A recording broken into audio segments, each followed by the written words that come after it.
Bonjour, nous allons vous présenter notre application Android réalisée par Véro Brice Fogan et moi-même Félix Nchimiyimana.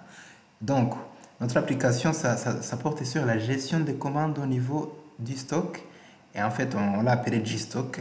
Donc, ça, c'est notre page d'accueil. Donc là, la première des choses qu'il faut faire, c'est s'authentifier. Donc, on clique sur s'authentifier. Donc, si on a un compte, on se connecte ici. Si on n'a pas un compte, on doit créer un compte.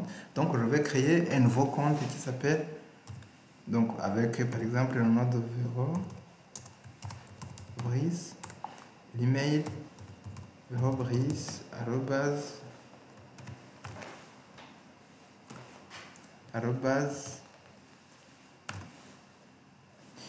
@yahoo.com. Et voilà, mot de passe, je mets AZERTY et numéro de téléphone 1, 2, 3, 4, 5, 6, 7, 8, 9, 0. Et donc, on voit bien que, donc je vais cliquer sur s'inscrire. Donc on voit bien, voilà, donc l'utilisateur a été créé, le compte a été créé. On va maintenant vérifier dans le mail pour vérifier en fait l'email parce qu'on voit bien que c'est pas encore vérifié là. On se connecte dans notre boîte et on retrouve que donc on a retrouvé l'email de vérification. On va cliquer là, on va cliquer sur ce lien et donc voilà, your email has been verified. Donc on revient ici. Donc si on veut maintenant, vu que l'email existe, donc on va se connecter. verobrice@yahoo.com AZERTY. Donc se connecter. Donc voilà, l'email a été bien vérifié, le message derrière a disparu. Donc on va aller dans la base de données pour vérifier aussi si l'utilisateur a été bien ajouté. On actualise. Et voilà, donc l'utilisateur avec son email a été bien créé aujourd'hui. Donc avec un mot de passe aussi encrypté. Et voilà. Maintenant, on a aussi on a la possibilité de changer le profil, de modifier le mot de passe. Donc tout ça, c'est Véro qui va vous le présenter par la suite en détail. Donc maintenant, je clique sur continuer. Continuer, je vais saisir les détails et en fait, le nom du fournisseur, je vais mettre par exemple,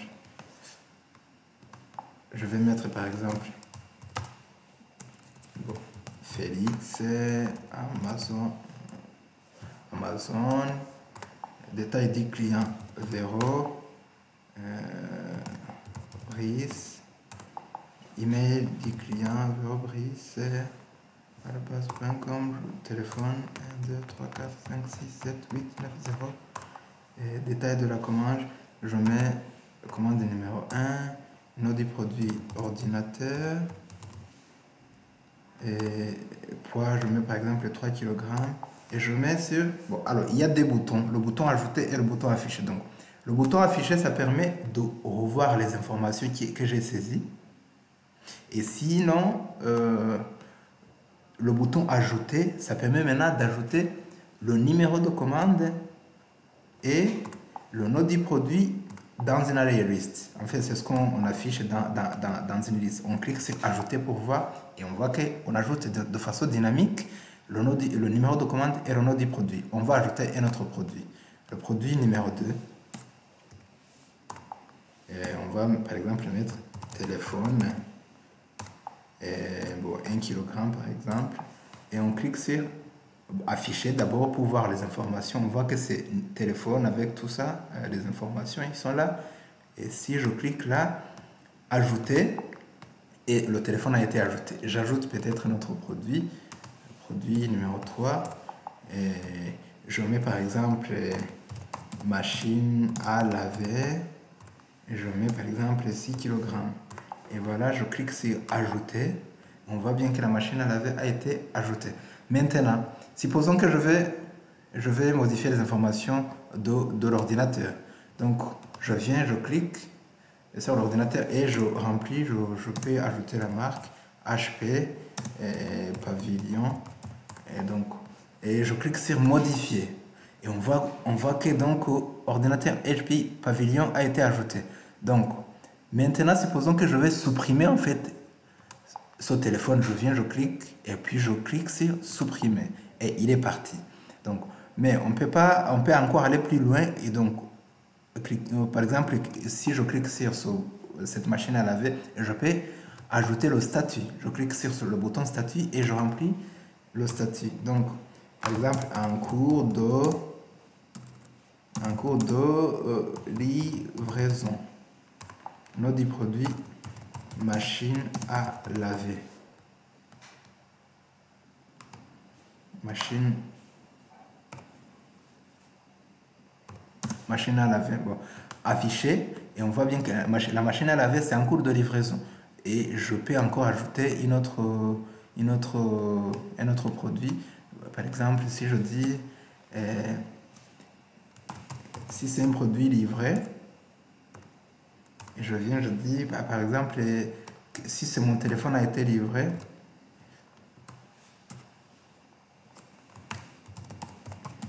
je viens afficher, donc téléphone livré.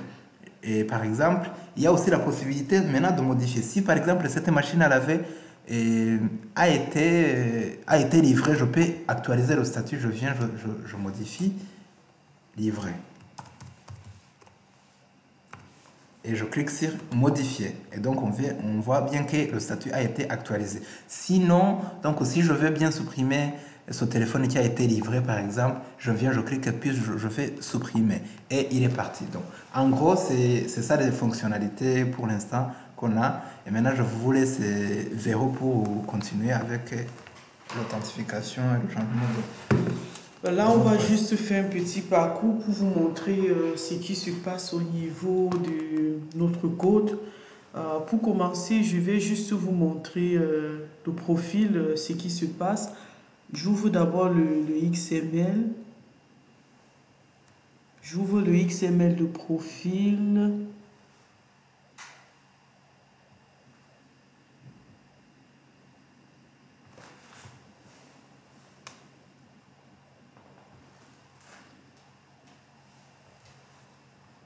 Bon, voilà l'XML de notre profil. La fonctionnalité que j'aimerais vous présenter ici, c'est la fonction Save.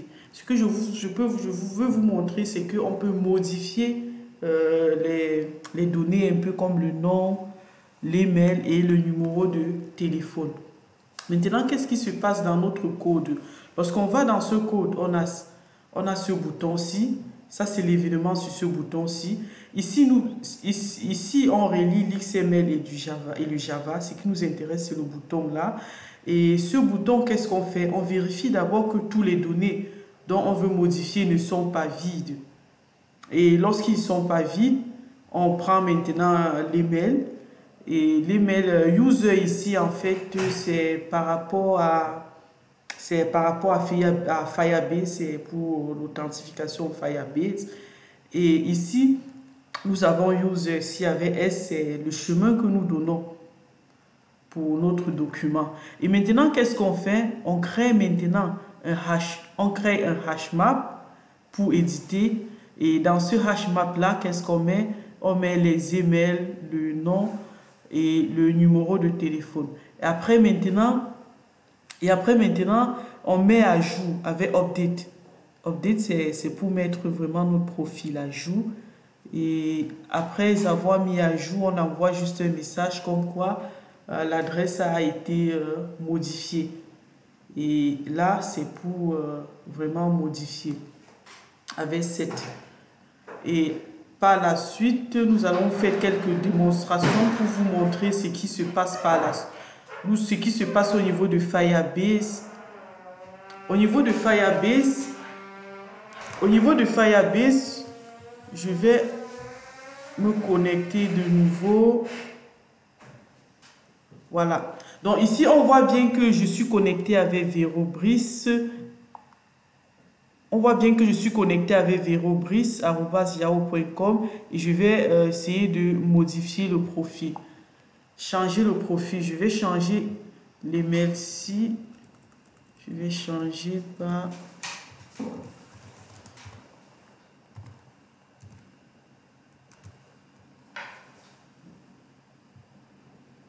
Je vais mettre plutôt un compte Gmail.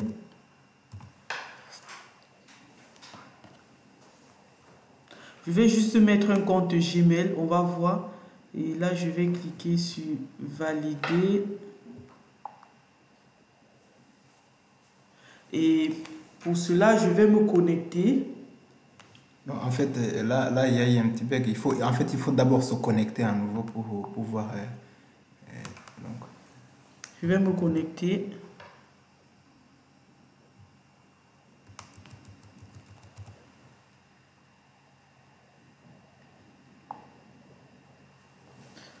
Et là, maintenant, je vais changer le profil. Je vais changer là. Je vais mettre un compte Gmail.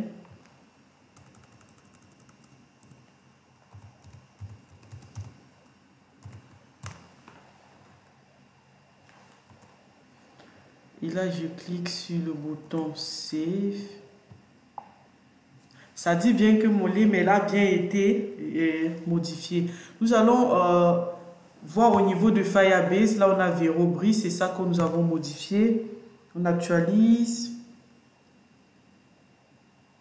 Voilà, on voit bien qu'il a été modifié. Et après, on nous envoie également un mail pour vérifier que c'est nous. C'est là. Là, c'est pour vérifier. Là, on voit maintenant que Fogam a accédé à mon compte. Et ben, je passe la parole à Félix pour la suite des détails du code. Et là, moi, je vais vous présenter en fait la fonctionnalité pour ajouter une commande.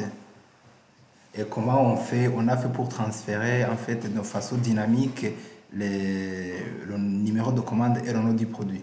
En fait, donc, tout d'abord, si je viens sur l'activité ajouter commande, donc c'est en fait ajouter commande, c'est notre formulaire où on remplit les données en fait en détail. Donc c'est ça. Et donc là, c'est pour on a déclaré les boutons, donc on a lié nos boutons avec donc le Java avec le XML par les ID. Et là en fait, c'est ce bouton, le bouton affiché, donc c'est pour en fait envoyer les données vers l'activité détail commande. Donc on envoie les données avec cette méthode put extra. Donc il y a les clés, en fait c'est différentes clés correspondant aux différentes informations. Donc on envoie ces données avec cette méthode et on les envoie sur cette activité détail. En fait, c'est pour les afficher en fait. Donc, maintenant, pour les afficher, on les affiche avec cette méthode de getStringExtra. Donc, mais il faut juste noter qu'il faut que ces clés qu'on a données ici soient les mêmes clés qu'on a données ici en fait. Donc, c'est comme ça qu'on peut afficher des informations saisies dans une activité, dans une autre activité. Donc, maintenant, une fois, ça c'était pour le bouton afficher en fait. En effet, bon, ça c'est un code c'était un code pour insérer les données dans la base de données, mais vu qu'on va stocker nos données dans une array list, donc on a opté pour la méthode d'array list au niveau de stocker les bases de données. Donc je ne vais pas trop m'y attarder. Sinon, là c'est le bouton ajouter. En fait, c'est ce bouton là qui nous permet, donc une fois qu'on clique sur ce bouton, on ajoute de façon dynamique le numéro de commande et le nom du produit sous forme de liste. Et donc voilà, on le fait aussi avec la méthode de put extra, avec les clés num commande nos produits, et c'est avec ça qu'on va récupérer donc dans une activité qui s'appelle liste commande. Et on va dans l'activité liste commande pour voir ce qui se passe. Donc, en fait, l'activité liste commande, on stocke les données, c'est-à-dire le numéro de commande et le nom du produit sous forme de liste view. Donc, et pour ce faire, donc, on a créé une array list donc là, ça se trouve dans la classe params. Bon, ça, c'est une instance de cette classe params. Je vais juste un peu dans params pour voir. Donc, Ça, c'est l'array list donc, qui contient un hashmap. Et maintenant, ce hashmap, en fait,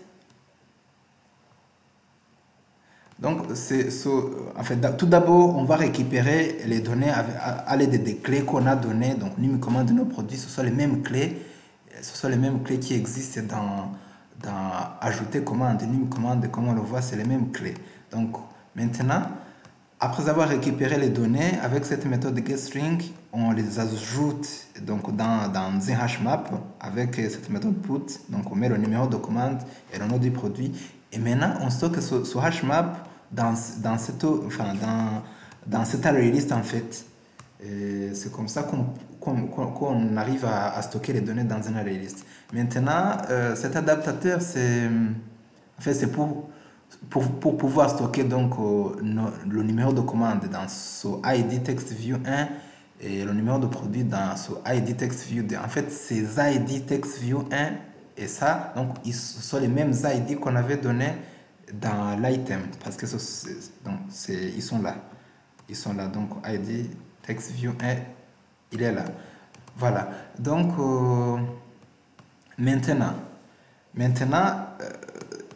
ça c'est la méthode ici, c'est pour en fait, c'est pour pouvoir rendre cliquable chaque élément qui se trouve dans notre liste, dans notre array list. C'est-à-dire donc une fois qu'on clique sur chaque élément, on peut envoyer, passer à l'autre activité qui s'appelle détail. Et cette activité détail nous permet maintenant de modifier les informations de la commande ou même de supprimer la commande si on ne veut plus. Et pour ce faire, en fait, si je passe assez rapidement, et on le fait avec cette méthode, par exemple. Bon, la méthode, d'abord, on récupère les informations à l'aide des clés, bon, pour pouvoir les afficher dans les champs. Donc, ça, ce sont les anciennes données qu'on récupère. Donc, maintenant, on peut les modifier, ces données. Donc, avec cette méthode modifiée, on récupère la clé, donc, et puis on peut les modifier et on retourne juste sur la liste commande une fois qu'on les a modifiées. Donc, la méthode supprimer aussi permet maintenant de supprimer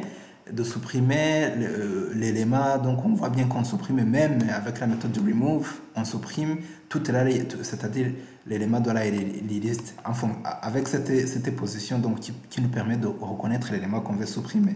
Sinon, on peut aller plus loin. Donc, en cliquant sur ce bouton statut, on peut passer à une autre activité qui s'appelle statut activity. Donc, ce statut activity nous permet en fait d'ajouter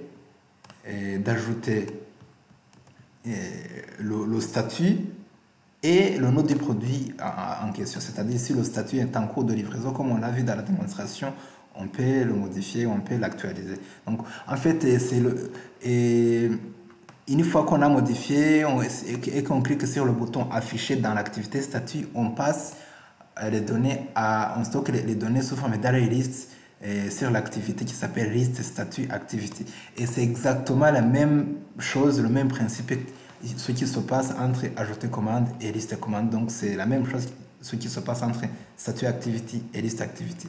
Donc voilà, je vous remercie donc pour votre attention et voilà, on arrive à la fin de cette démonstration de notre application.